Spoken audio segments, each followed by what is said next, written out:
అమ్మాయిని సంతృప్తిపరచాలంటే ఏం చేయాలి అని మిత్రులు అడుగుతున్నారు. అమ్మాయిని సంతృప్తిపరచాలంటే ముందు అమ్మాయితో మనం ఒక ఎమోషనల్ అటాచ్‌మెంట్ డెవలప్ చేసుకోవాలి. చాలామంది షార్ట్ కట్స్‌కు ట్రై చేస్తారు. టాబ్లెట్ ఏసుకోనో, లేదా షాక్ వేవ్ థెరపీ తీసుకొనో, ఇంకేదైనా చేసుకొనో చేద్దామని అనుకుంటారు. దానివల్ల కొన్ని ప్రాబ్లమ్స్ ఉంటాయి. ఈ షాక్ వేవ్ థెరపీ అనేది ఇవాల్వింగ్ సైన్స్. ఇంతవరకు డెఫినిట్‌గా ప్రతి పేషెంట్‌కు రిజల్ట్స్ 100% ఉంటాయన్న నమ్మకం లేదు. అది ఎట్ ది మాక్సిమం ప్లాసిబో లెవెల్‌లో రిజల్ట్స్ ఇస్తాయని చాలా రిపోర్ట్స్ ఉన్నాయి. చాలా కొద్ది రిపోర్ట్స్ మాత్రము పనిచేసిందని ఉంది. Anyhow it's a very controversial subject shock wave అనేది. సో, నాకు తెలిసినంత వరకు నా పేషెంట్లు ఎవరు కూడా షాక్ వేవ్ తీసుకున్న తర్వాత హ్యాపీగా ఉన్నామని చెప్పిన వాళ్ళు ఎవరు లేరు. ఓకే. మళ్ళీ మనం మొదటి క్వెషన్‌లోకి వద్దాం. అమ్మాయిల్ని ఎలా తృప్తిపరచాలి అని. అమ్మాయిల్ని తృప్తిపరచాలంటే ఇందాక నేను చెప్పినట్టు ఎమోషనల్ అటాచ్‌మెంట్ ఉండాలి. కేవలం ఫిజికల్ అటాచ్‌మెంట్‌తో ఎమోషనల్ అటాచ్‌మెంట్ తీసుకురాలేము. దానికోసమని మనం కాంప్లిమెంట్స్ చేయడము, అమ్మాయి మనసు గెలుచుకోవాలి. ఫర్ ఎగ్జాంపుల్ ఆ రోజు అమ్మాయి ఏదైనా స్పెషల్ డ్రెస్ ఏసుకున్నారనుకోండి. "నీ డ్రెస్ బాగుంది" అని చెప్పగలగాలి. అమ్మాయిలు చాలామంది రకరకాలైనటువంటి డిజైన్స్ మారుస్తుంటారు. ఈవెన్ చిన్న పిల్లలు కూడా 5 ఏళ్ల అమ్మాయిలు, 3 ఏళ్ల అమ్మాయిలు కూడా జుత్తు మారుస్తుంటారు, బొట్టు మారుస్తుంటారు, గౌన్‌లు మారుస్తుంటారు డైలీ. మగవాళ్ళకు హార్డ్‌లీ రోజుకోసారి మారిస్తే ఎక్కువ. వాళ్ళు పొద్దున ఒకటి, సాయంకాలం ఒకటి వేసుకునే అలవాటు చాలామంది మగ పిల్లలకు ఉండదు. సో, ఆడపిల్లలు అలా చేసినప్పుడు, ముఖ్యంగా భార్య అలా డ్రెస్ మార్చుకున్నప్పుడు దాన్ని భర్త గమనించి చెప్పగలగాలి. దీన్ని వాలిడేషన్ అంటారు. ఏమి పట్టించుకోకుండా ఉంటే వాళ్ళకు ఒక రకమైనటువంటి నిస్పృహ, మా ఆయన ఇంతేలే, నేను ఏం చేసినా నన్ను పట్టించుకోడు అనే ఒక రకమైన నెగెటివ్ ఫీలింగ్స్ డెవలప్ అవుతాయి. అలా కాకుండా ఉండేందుకోసమని ఆమెను కాంప్లిమెంట్ ఇవ్వాలి. తర్వాత చిన్న చిన్న డిమాండ్స్ కూడా పెట్టగలగాలి.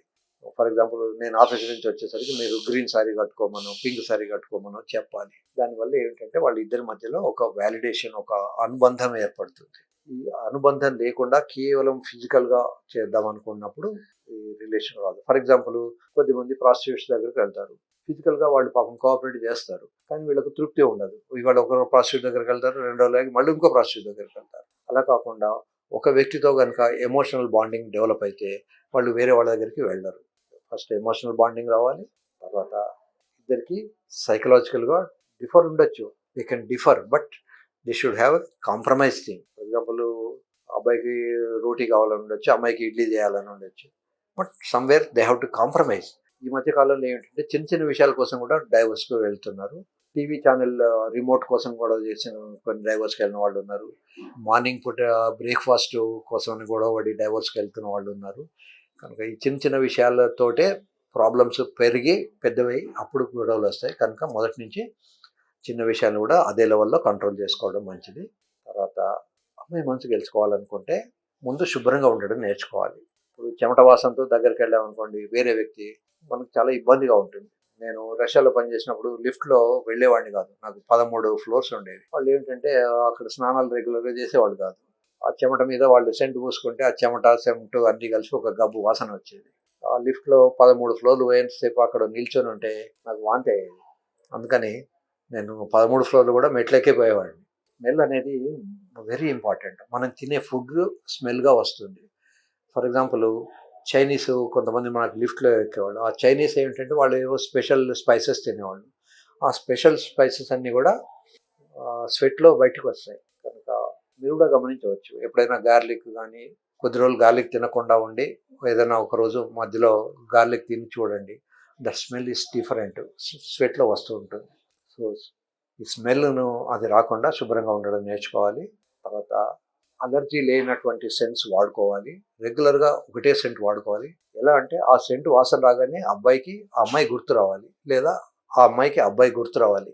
అట్లాంటి స్మెల్ వాడుకోవాలి. ఎవరికి ఏది అలర్జీ ఉంటుందో, ఎవరికి ఏది నచ్చుతుందో ముందే మాట్లాడుకొని, టెస్ట్ చేసుకొని చూసుకోవాలి. రెండోది హెయిర్. చాలామందికి హెయిర్ శరీరంలో చాలా చోట్ల ఉండొచ్చు. కొద్దిమంది అబ్బాయిలకు హెయిర్ చాలా డెన్స్‌గా ఉంటుంది. చాలామంది అమ్మాయిలు ఫేషియల్ హెయిర్ ఉంటే ఇష్టపడతారు. ఒకవేళ ఆ అమ్మాయి గనుక కిస్ చేసినప్పుడు గానీ, హగ్ చేసినప్పుడు గానీ, నాకు ఈ హెయిర్ కుచ్చుకుంటోంది నాకు వద్దు అనంటే you have to comply with that. తర్వాత యాక్సియల్ హెయిర్ అంటే ప్యూబిక్ హెయిర్. ఈ ప్యూబిక్ హెయిర్ కింద ఉండే హెయిర్‌కు చాలా చాలా వీడియోలొచ్చాయి. ఒకడేమో రేజర్ వాడమంటాడు. ఇంకోడేమో రేజర్ వాడొద్దంటాడు. ఇంకోడేమో ట్రిమ్ చేసుకోమంటాడు. ఇంకోడేదో పౌడర్ వాడమంటాడు. ఏదేమైనా కట్స్ లేకుండా చేసుకోవడం మంచిది.